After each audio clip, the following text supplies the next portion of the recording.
नमस्कार दोस्तों, अवतरण क्लासेस में आपका हार्दिक स्वागत है। जैसा कि हम हमारी लास्ट क्लासेस में कला और संस्कृति के 2 टॉपिक कंप्लीट कर चुके हैं, आज हम हमारा तीसरे टॉपिक की ओर चलेंगे, जो कि है हमारा लोक देवता। देखिए, लोक देवता होते कौन है? वह व्यक्ति जिनके कार्यों को देख के या जिनके चमत्कारों को देख के लोग उन्हें देवता के समान मानने लगते हैं, उन्हें लोक देवता कहते हैं। देखिए, राजस्थान में बात आती है कि पीर राजस्थान में टोटल 5 पीर हैं, जिनको हिंदू व मुस्लिम दोनों जाति के लोग पूजते हैं। ठीक है दोस्तों, देखिए 5 पीर कौन कौन से हैं, जिन्हें पंच पीर बोला जाता है। क्या बोला जाता है? पंच पीर। ठीक है दोस्तों, देखिए कौन कौन से हैं। रामदेव जी, सेकंड है हमारे हड़बू जी, थर्ड है गोगा जी, फोर्थ है मांगलिया मेहा जी,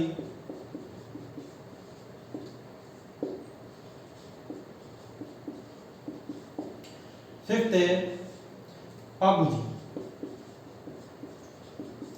ठीक है दोस्तों, ये राजस्थान के 5 पीर हैं, जिनको हिंदू व मुस्लिम दोनों लोग पूजते हैं। ठीक है दोस्तों, लोक देवताओं में बात आती है कि कौन कौन से देवता हैं। कई बार पूछा जाता है एग्जाम में कि कौन से ऐसे देवता हैं जिनको पीरों का पीर कहा जाता है। पीरों का पीर की उपाधि किस लिए दी गई उन्हें? देखिए, रामदेव जी ऐसे लोक देवता हैं जिन्हें पीरों का पीर कहा जाता है। अब इनके बारे में हम एक एक के बारे में पढ़ेंगे, तो स्टार्ट करते हैं हम रामदेव जी के बारे में। देखिए, पंचपीरों में बात आती है रामदेव जी की। किसकी? फर्स्ट है रामदेव जी।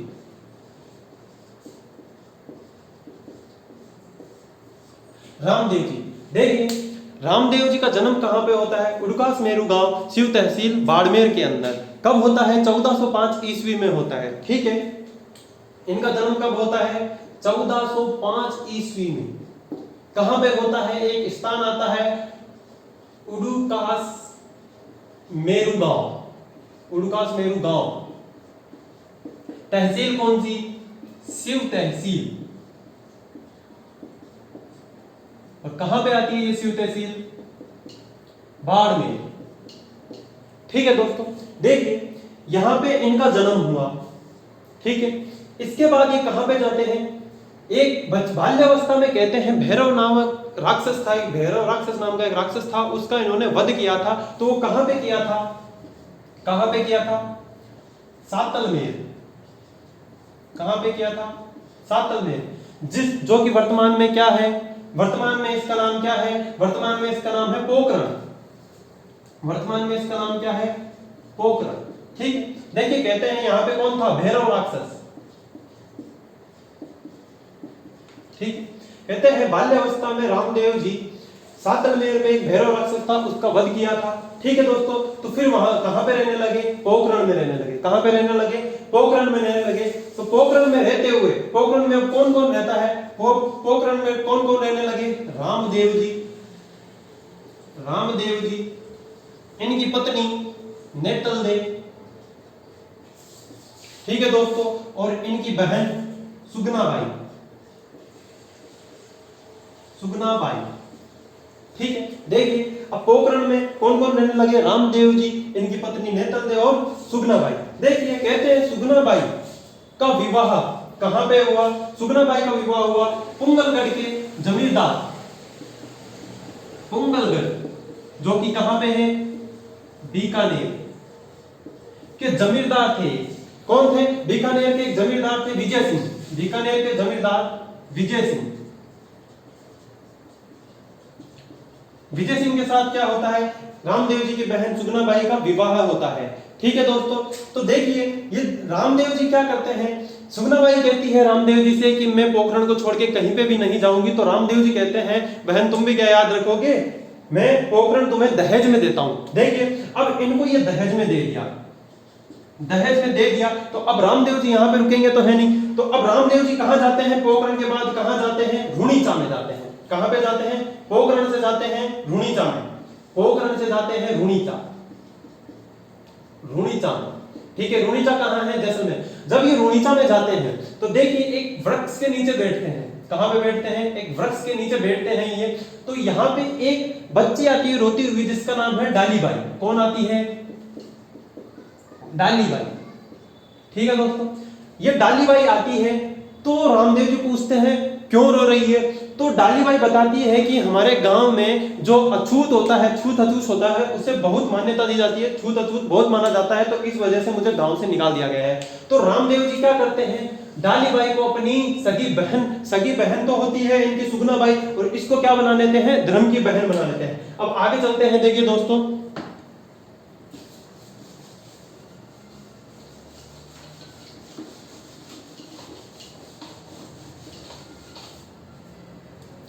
जब देखिए ये कहां पे है? रुणीचा में। रुणीचा में जब डाली बाई आती है तो छूत व अछूत के अभाव को मिटाने के लिए, छूत व अछूत को मिटाने के लिए इन्होंने कामड़िया पंथ की स्थापना की। कौन से पंथ की स्थापना की? कामड़िया पंथ की ये स्थापना करते हैं। कामड़िया पंथ की स्थापना किस लिए करते हैं? रुणीचा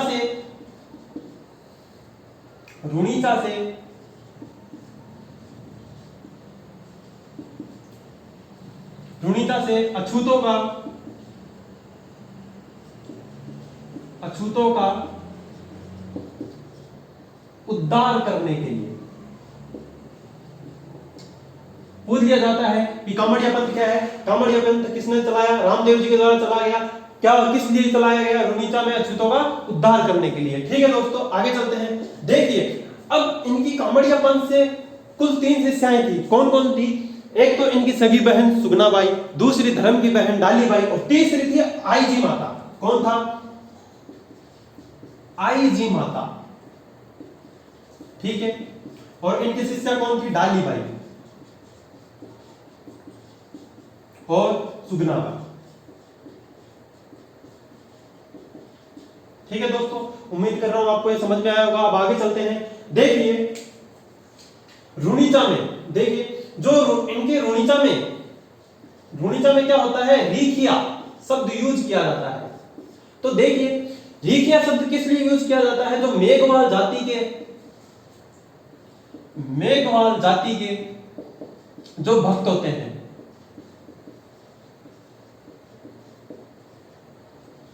उन्हें क्या बोला जाता है? रीखिया बोला जाता है। ठीक है दोस्तों, और अगर पूछा जाता है एग्जाम में, हमारे एक लोक देवता और हैं, कौन से? हड़बू जी।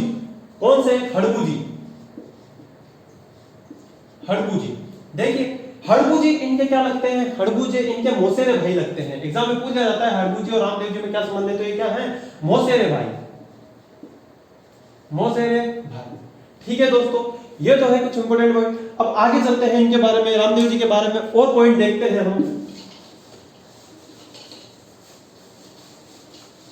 देखिए रामदेव जी व हड़बू जी के जो गुरु थे उनका नाम था बालीनाथ। कौन थे? बालीनाथ। अब बालीनाथ की जो समाधि है वो कहां पे बनी हुई है? मसूरिया पहाड़ी, जोधपुर में। ठीक है, रामदेव जी के जो गुरु थे, कौन थे? गुरु, उनका क्या नाम था? बालीनाथ। ठीक है, जिनकी समाधि कहां पे बनी हुई है? समाधि कहां पे बनी हुई है? मसूरिया पहाड़ी।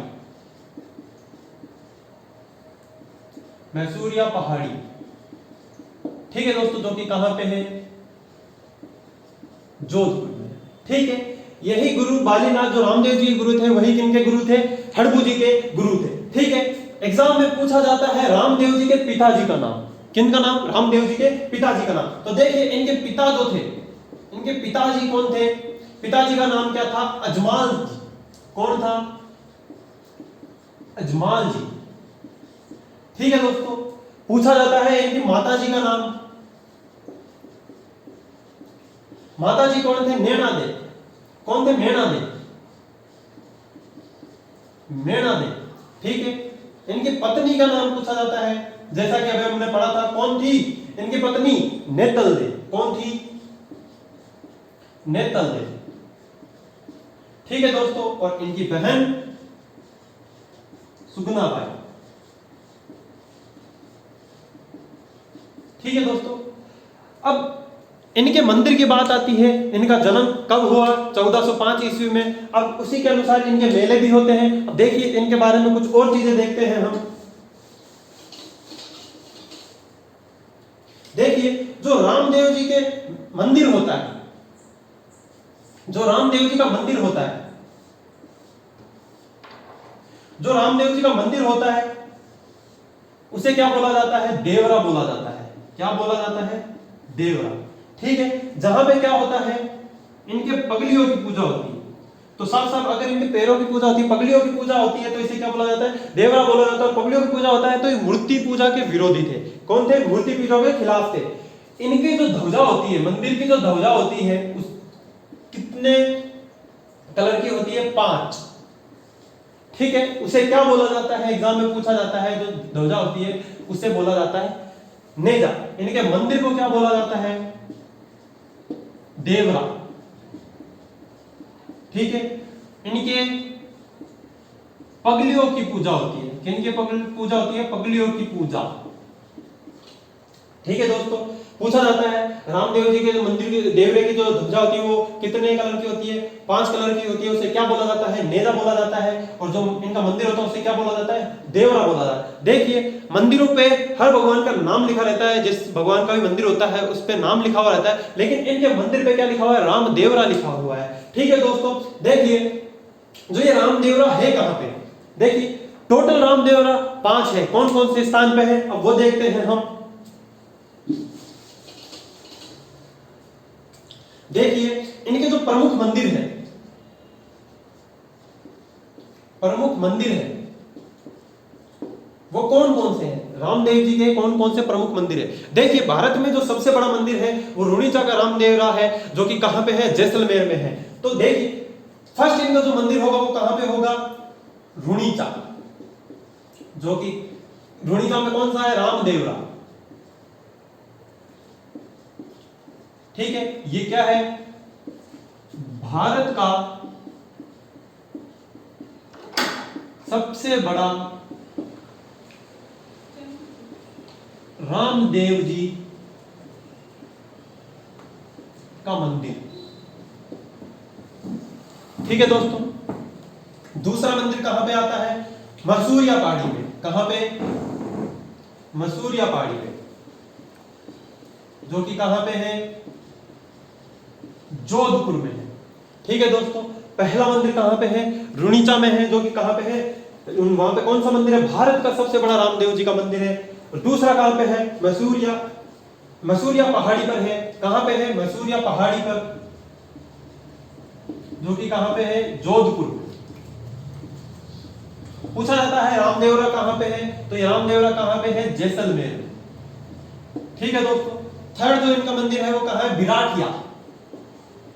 कहां पे है, विराटिया। ठीक है, देखिए विराटिया कहां पे है, पाली में है। कहां पे है, पाली में। जो फोर्थ इनका मंदिर है, खुंडियास, अजमेर में। कहां पे है, अजमेर में है। जो इनका फिफ्थ मंदिर है, जिसे क्या बोला जाता है, छोटा रामदेवरा बोला जाता है। किसका, छोटा रामदेवरा बोला जाता है, जिसे भारत का छोटा रामदेवरा बोला जाता है, वो कहां पे है, गुजरात में है। भारत का बोला जाता है तो गुजरात में। तो छोटा रामदेवरा कहां पे है,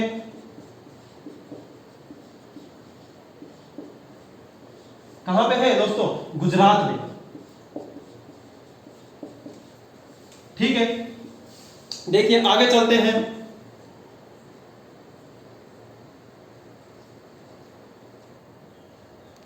ठीक है दोस्तों, अब आगे चलते हैं। देखिए खुंडियास जो जगह है, खुंडियास अजमेर में, उसे क्या बोला जाता है, राजस्थान का, राजस्थान का छोटा रामदेवरा। ठीक है दोस्तों, ठीक है, अगर भारत का पूछे, भारत में छोटा रामदेवरा कहां पे है, गुजरात में। अगर राजस्थान का पूछे, छोटा रामदेवरा कहां पे है, खुंडियास अजमेर में। तीसरा मंदिर इनका कहां पे, विराट है, पाली में। और जो सबसे बड़ा मंदिर है वो कहां पे है, रुणीचा, जैसलमेर में। ठीक है दोस्तों, आगे चलते हैं अब इससे।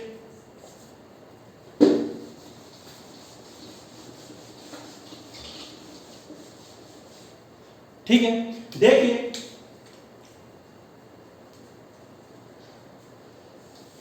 जो इनके जागरण होते हैं, सबसे पहले हम ये देखते हैं, देख इनका रुणीचा में मेला होता है। रुणीचा में जो मेला होता है, ठीक है, वो कब होता है और कब तक होता है, टोटल ये कितने दिनों तक चलता है वो भी देखते हैं। इनका जो स्टार्ट होता है वो कब से होता है, भाद्र शुक्ल द्वितीया से, भाद्रपद शुक्ल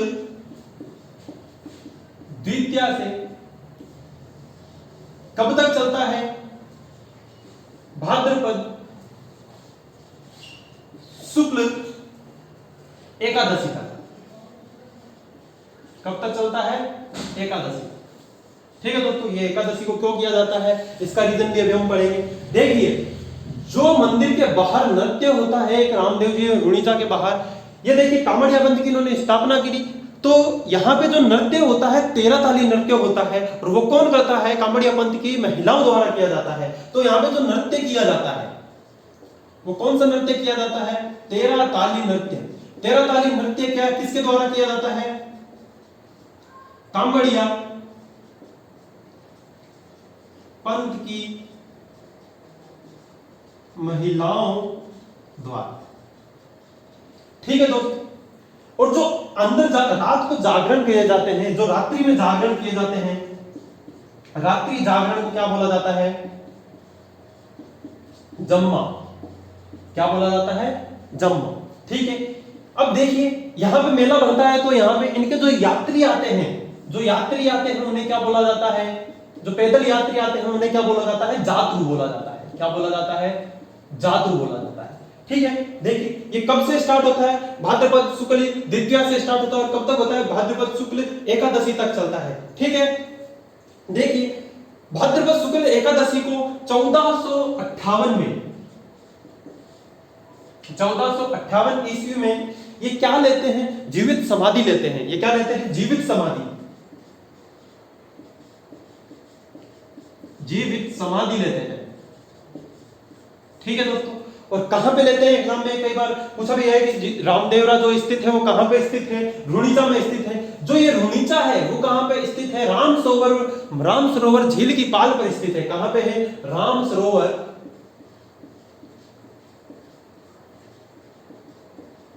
झील की पाल। ठीक है दोस्तों, उम्मीद कर रहा हूं आपको समझ में आया होगा। ठीक है, अब देखिए आगे चलते हैं। ये एकमात्र लोक देवता है जो कवि भी थे। क्या थे, कवि थे। क्या थे, साथ में कवि भी थे। ठीक है, इन्होंने किसकी स्थापना की, कामड़िया पंथ की स्थापना की।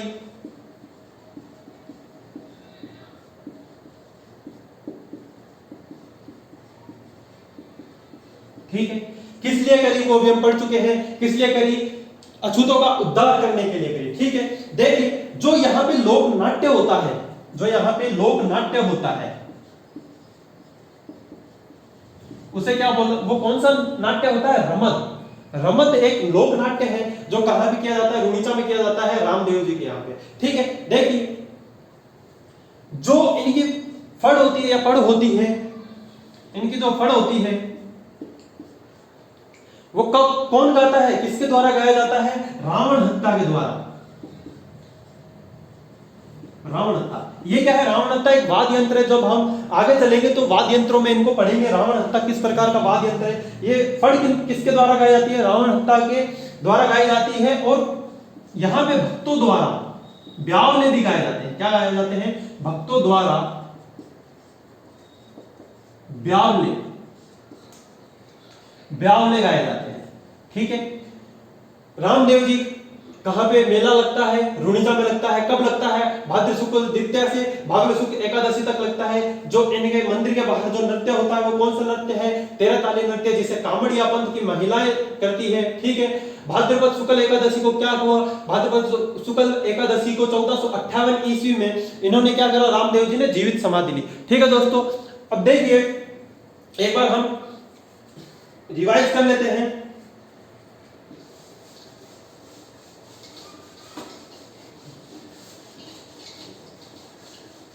देखिए कई बार एग्जाम में पूछा जाता है,